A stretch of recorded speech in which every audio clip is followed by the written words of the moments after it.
Notice how they attire with the ancient Kemet and Mesoamerica, the Mayans, the Incas. Watch their attire. Watch how they dress. Notice, if you don't know that, in the tombs of the ancient Egyptians, they found tobacco. And where is tobacco grown? Right here in the western part of the world. It may have played a role in the transition from hunter-gatherer lifestyle to a more settled agricultural society. One of the most intriguing aspects of Göbekli Tepe is the apparent lack of permanent habitation. There is little evidence of houses or domestic structures, suggesting that the site was not a permanent settlement, but rather a place visited periodically for religious ceremonial purposes, similar to what we see at Stonehenge. The site was intentionally buried around 8000 BCE, possibly as a means of decommissioning the structure or as a form of ritual closure. The reasons for this remain unclear, but it has helped to preserve the site in relatively good condition. Göbekli Tepe has significantly impacted our understanding of early human societies and the development of religion, art, and architecture. Its discovery has challenged traditional theories about the origins of civilization and has raised new questions about the role of religion and ritual in the lives of prehistoric people. Tomorrow evening at 7. Αύριο στις 7. Αύριο βράδυ στις 7.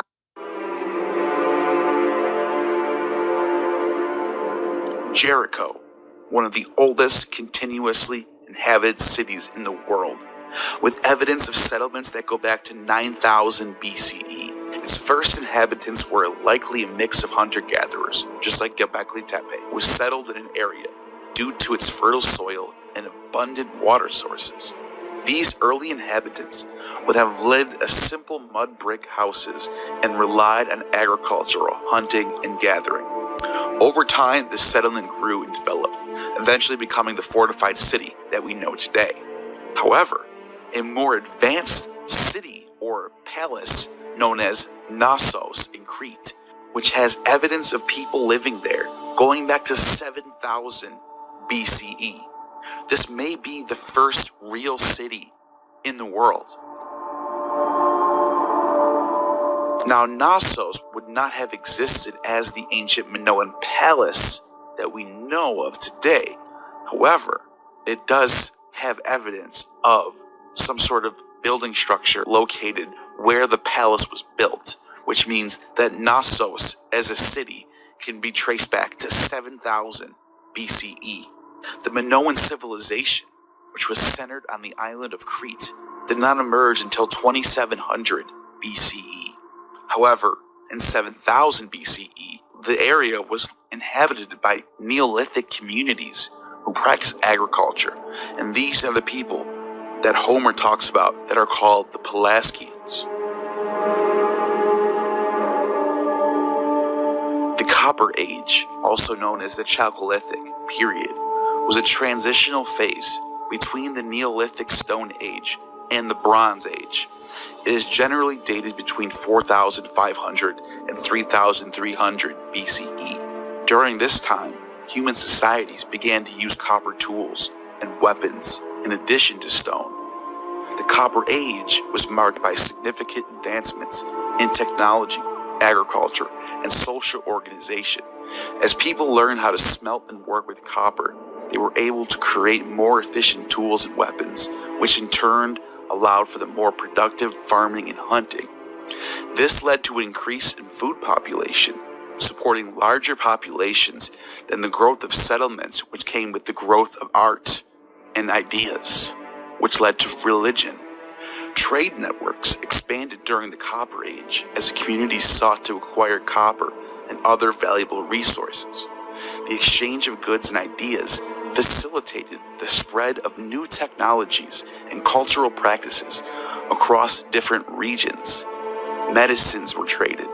Metallurgy also had a profound impact on social structures as a specialized craftsman emerged to produce copper tools and weapons. These skilled artisans often held a higher status within their communities, reflecting the growing importance of metalworking in Copper Age societies. Ritual practices continued to play a central role in the lives of Copper Age people. Megalithic structures such as Stonehenge in England and the Gantija temples in Malta were constructed during this period, demonstrating the sophisticated engineering skills and religious beliefs of these ancient societies. The emergence of complex burial practices, including the use of grave goods and elaborate tombs, also points to a growing concern with the afterlife and the veneration of ancestors. The Copper Age saw the rise of several important civilizations, including the Sumerians in Mesopotamia, as well as the Minoans of Crete, and the pre-dynastic Egyptians in the Nile Valley. These early societies developed complex political systems, monumental architecture, and sophisticated art and writing systems, laying the groundwork for later Bronze Age civilizations to follow. As trade networks expanded, the facilitation of goods and ideas crossed paths from different regions, and religion and ritual practices continued to play central roles in the lives of people, culturally and politically.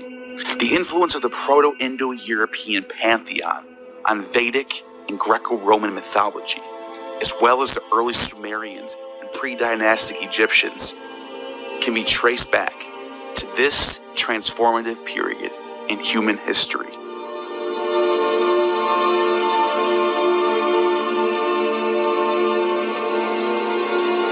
The Proto-Indo-European pantheon of gods is believed to have originated in the Pontic-Caspian Black Sea steppe region, a region that spans from modern-day Ukraine, Russia, and Kazakhstan all the way over to Europe. As the Proto-Indo-Europeans migrated and interacted with other cultures, their religious beliefs spread and evolved. The Vedic religion, which emerged in ancient India around 1500 BCE, shares many similarities with these Proto-Indo-Europeans. For example, the Vedic god Indra, the king of the gods, the god of thunder, is strikingly similar to the Proto-Indo-European god Perkwanos.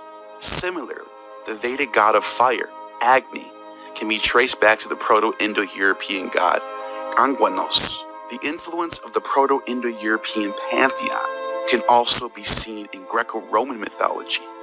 The Greek god Zeus and the Roman god Jupiter both share characteristics with the sky god Dies Pater.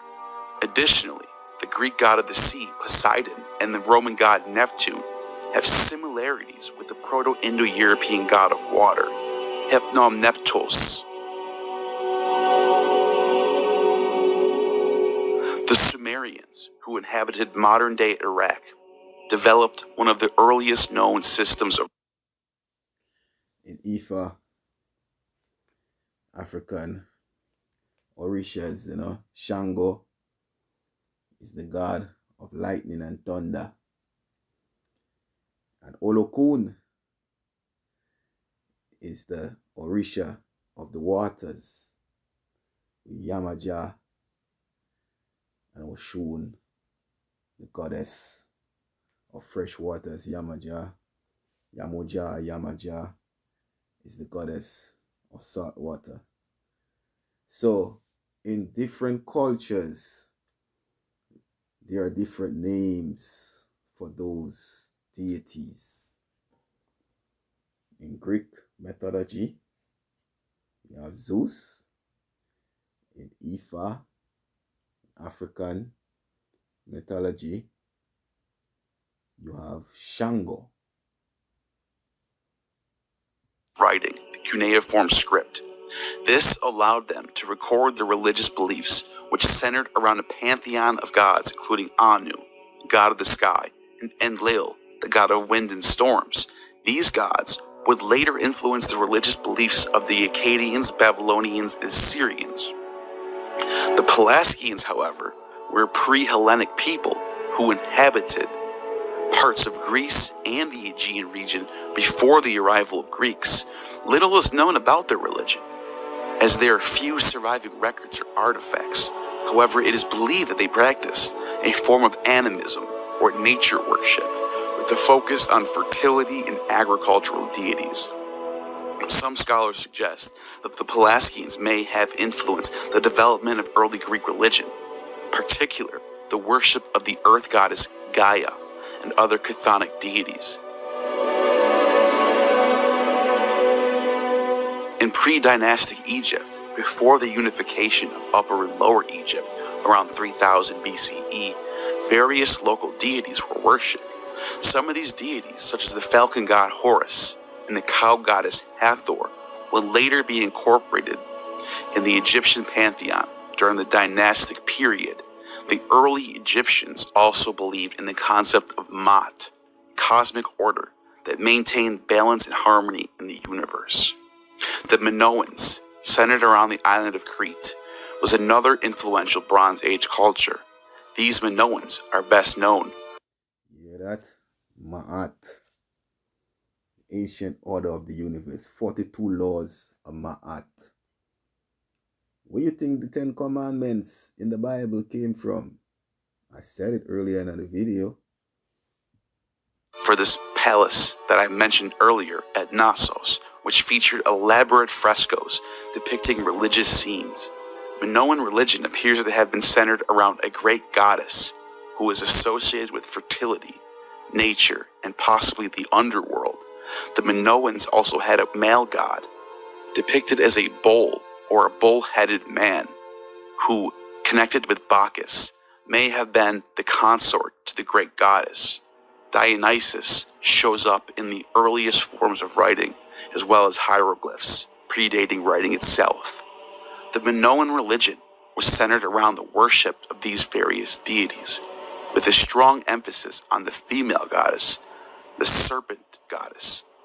The primary deity was this mother goddess, who was associated with animals and nature. Other important deities, the master of animals and sky father, were part of this pantheon, and the Minoans practiced rituals involving animal sacrifices, processions, orgies, and offerings. Their religious symbols included the double-headed axe, the bull, and the serpent. The double-headed axe, that's a symbol for Shango symbol, double-headed axe.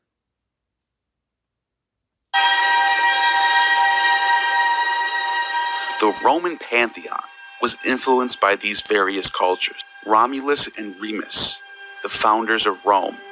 Manu and Yimo are figures from Indo-European mythology. Just like Romulus and Remus are the legendary founders of Rome in Roman mythology. Manu and Yimo are believed to be the first man and first king, respectively, in the Indo-European mythological tradition. In some versions of the myth, Yimo is sacrificed by Manu to create the world, just as Romulus kills Remus in order to build Rome. In the Indian myths, Manu, the first man, and his twin brother, Yama, is sacrificed and is the first to die, who becomes the king of the underworld, while Manu becomes the father of mankind and survives a flood like Noah and Gilgamesh. At 2 Men and a Truck, we'll treat you and your belongings like we treat our own grandmas. Here we go! Hi, hello there. Welcome. Whether we're moving you across town or even across the country.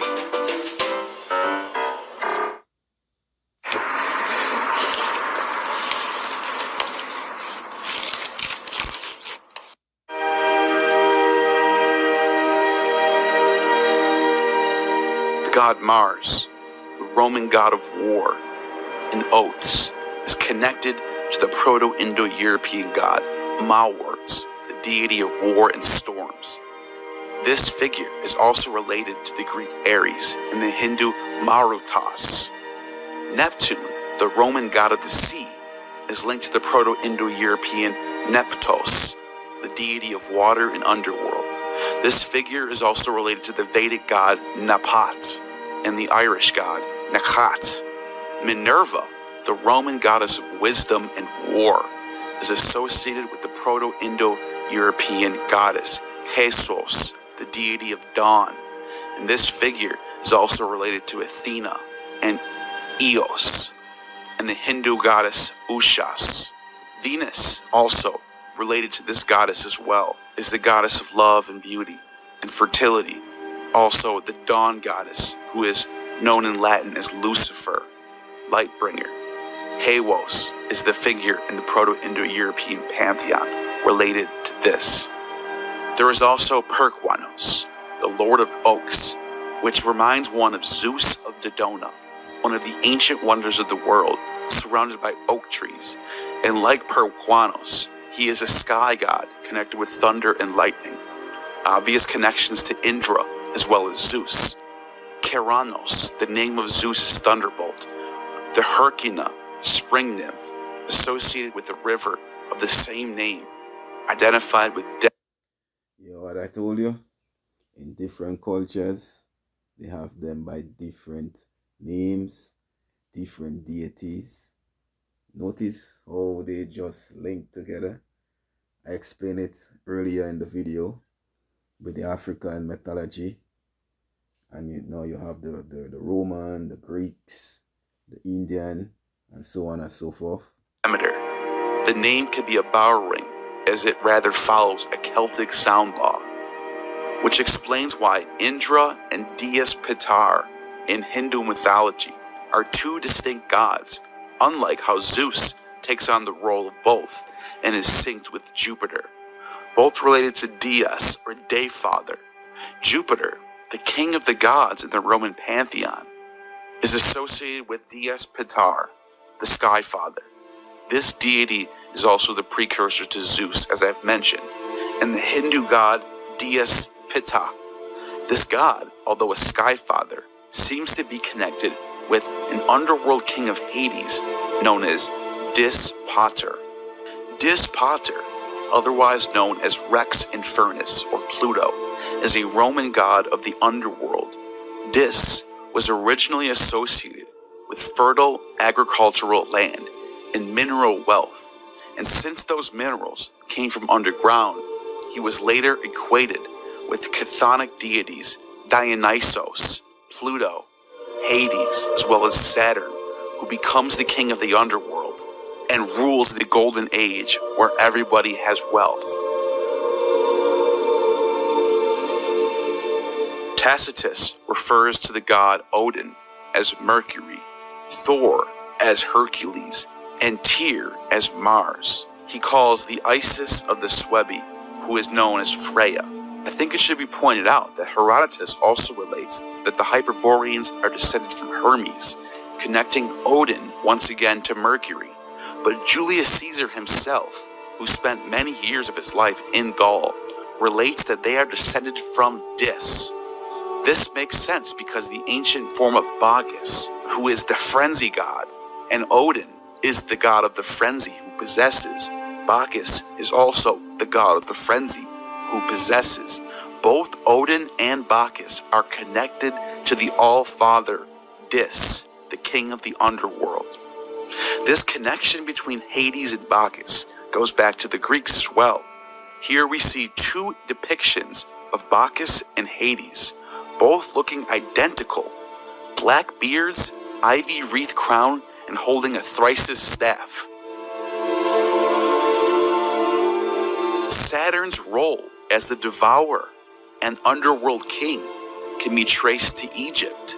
Sobek, also known as Seb or Geb, is either depicted with the head of a snake or a crocodile, as he devours the souls of the wicked. In Greco-Roman Egypt, Seb or Geb was equated with the Greek god Kronos because he held a quite similar position in the Greek pantheon as the father of the gods, Zeus, Hades, Poseidon, as Seb did in Egyptian mythology. This equation is particularly well attested in Neptunus in the southern Fayum. Seb and Kronos were here part of a local version of the cult of Sobek, Lord of the Four Corners, the crocodile god. The equation was shown on the one hand in local iconography of the gods, in which Seb is depicted as a man with attributes of Kronos, and Kronos with the attributes of Seb. On the other hand, the priests of the local main temple identify themselves in Egyptian texts as priests of Sakneptubis Seb, or Sakneptubis Geb, but in Greek texts as priests of Sakneptubis Kronos.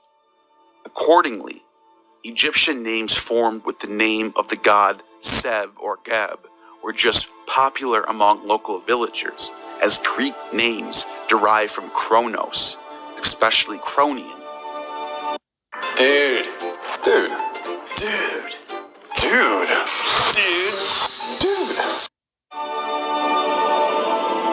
In the case of the Egyptians, it was this destroyer, Seb, who takes on all the traits of the Earthshaker, Poseidon, Hades, king of the underworld, and the sky father Zeus. And he holds a trident like Poseidon, but also like Shiva.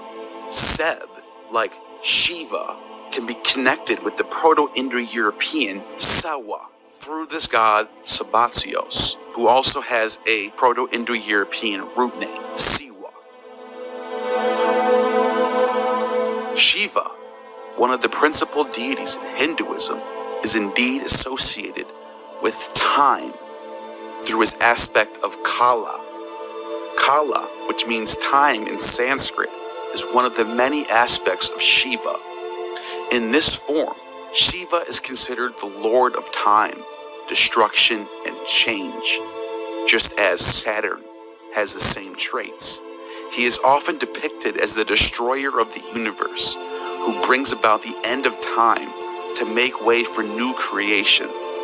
This cyclical nature of time in the universe is a key concept in Hindu cosmology. Kalis, when Kali, have similar Proto-Indo-European etymologies. The word for Kalis, as you can see here on this chart, to call, to cry, is also related to the word calendar, or the calends of a month in the Roman calendar. But here we see kel, to turn, in motion, pivot, pole star, connecting with time and the cycle nature of the heavens in the sky that turns in a clockwise nature. Kel and Kali are related through this Proto-Indo-European word. So the goddess Kali, who's the consort of Shiva, just as Kalis is the father of Saturn in Roman mythology, and Kalis is depicted on the cuirass of Augustus of Prima Porta at the very top above the four horses of Helios's quadriga. He is a mature, bearded man who holds a cloak over his head so that it billows in the form of an arch, conventional sign of deity that recalls the vault of the firmament. He is balanced and paired with the personification of Earth at the bottom of the cuirass. These two figures have also been identified as Saturn and Magna Mater to represent the new Saturnian golden age of Augustan ideology. On the altar of the Lares, now held by the Vatican, Caelus in his chariot appears among with Mithras above the figure of Augustus. The name Caelus occurs dedicatory inscriptions in the connection to the cult of Mithras. The Mithraic Caelus is sometimes depicted allegorically as an eagle bending over the sphere of heaven, marked with symbols of the planet or the zodiac. In the Mithraic context, he is associated with Cottus and can appear as Caelus Aeternus, eternal sky. A form of Ahura Mazda is invoked in Latin as Caelus Aeternus Jupiter. The walls of some of the Mithraea feature allegorical depictions of the cosmos with Oceanus and Caelus.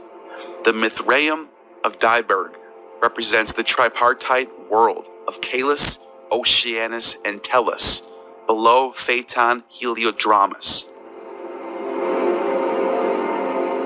Mithra Varuna is a deity or dyad of deities that played a significant role in the Proto-Indo-European religion as well as the Vedic religion, composed of two distinct elements, Mitra and Varuna. This divine pair represented different aspects of sovereignty, with Mitra embodying reason, order, and benevolence, and Varuna symbolizing violence, darkness, and inspiration of the frenzy. The concept of Mitra as Brahman and Varuna as the king of Gandharva is a particular suggestive formula.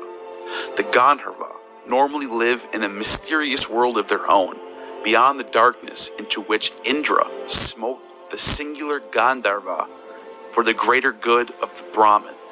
In Varuna's legend, the Gandharva intervene at a tragic moment to restore his failed virility with a magic herb, just as the first Luperci put an end to the sterility of the woman Romulus had abducted.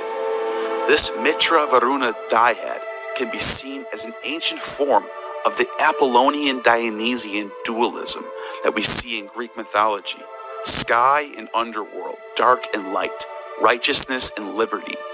In an earlier model, Georges Dumézil proposed that Waranos, also the god in the reconstructed dialogue, as the nocturnal sky and benevolent counterpart of Dios, with possible cognates the Greek Aranos and Vedic Varuna, from the Proto-Indo-European Waru, which means to encompass over. Waranos may have personified the firmament or dwelled in the night sky. In both Greek and Vedic poetry, Aranos and Varuna are portrayed as wide-looking, bounding or seizing their victims, and having or being heavenly seat. This dyad can be seen in the Thracian religion, with Clement of Alexandria compared to Jesus being in the bosom of Yahweh, which he compared to Sabazius being the godhead of Bacchus and Zeus or Saturn.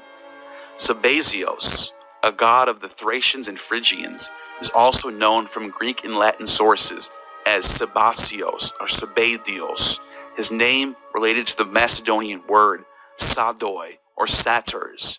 According to some scholars, he was a Thracian mountain god whose cult was carried by Phrygian emigrants from Thrace to Anatolia. Greek sources from the 5th century BCE onward mention Sabazios as a Thracian god.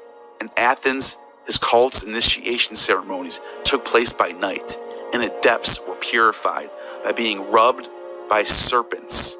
A sacramental drink was also involved. The identification of Sabazios with Dionysus, which occurs regularly in Hellenistic sources, is unquestionable.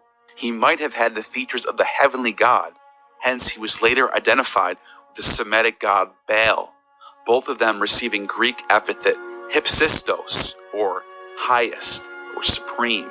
Sabazios' name connected with the Proto-Indo-European Siwo, connected to Shiva, as well as Saturn, meaning his own, the idea of freedom which constantly shows up in the epithets of Dionysus. Franz Cumont has suggested a relationship with the Illyrian Sabai or Sabayum, identifying beer extracted from cereals, such as we see in the Eleusinian mysteries, Bacchus and Demeter.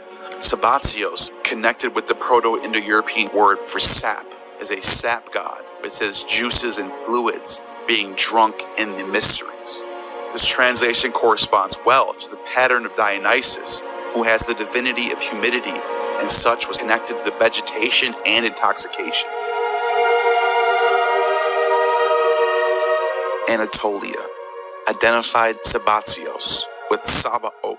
Under the Roman rulers, Sabazios was worshipped in Thrace, where he was often known as Sabazios, or in Latin, Sabadios, and where he received such epithets as benevolent, curious, Lord, Megistos, greatest, and Hypsistos, most high, and so forth. Theos Hypsistos, God most high. And he was constantly identified both with Zeus, as sun and the moon, sort of a dual underworld sky father, earth sun godhead. Sun and moon in one. The motifs of hands making the votive gesture are among the distinctive features of his cult, the right hand of God.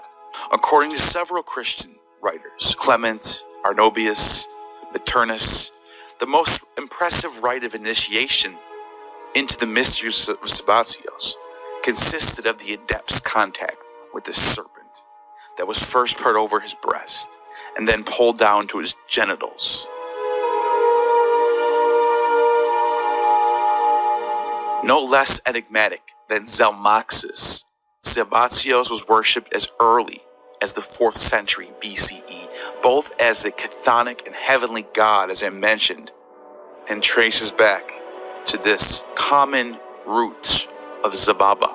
Scholars have often tried to solve this riddle, supposing that borrowing from the Jewish religion, but the Jewish influence was not relevant in Anatolia before the 3rd century BCE. One should rather consider the chthonic features determined the character of the Thracian Sabbatios, whereas the Phrygian Sabbatios was probably connected with the sky father Zeus. This very sky father was often worshipped side by side with the earth mother, Kubaba, later known as Kybele. The Sumerians in the 4th century BCE show evidence of knowledge of this very duo.